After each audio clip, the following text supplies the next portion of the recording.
Hotels are typically meant for short stays, but thousands across DeKalb County are currently calling them home. There's very little data that exists on this population. Joy Monroe is the founder of the Single Parent Alliance and Resource Center, which helped conduct a recent survey to learn how and why so many people are struggling to find stable housing. The cost of housing has gone up, but the wages have not gone up, and they've not kept pace with that.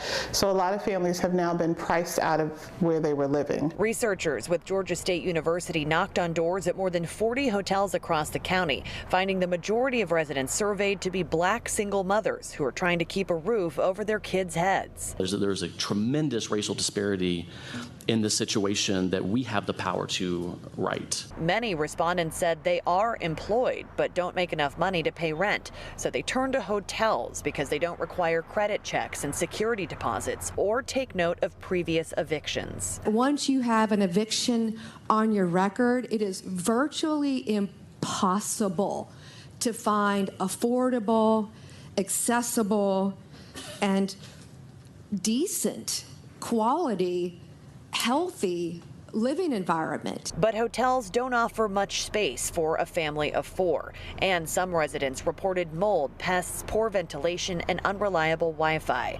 Monroe says the survey revealed that poor living conditions contributed to chronic absenteeism for kids in school and sometimes criminal activity. Until you understand the scale and scope of a problem, you don't have the means or the knowledge to address it.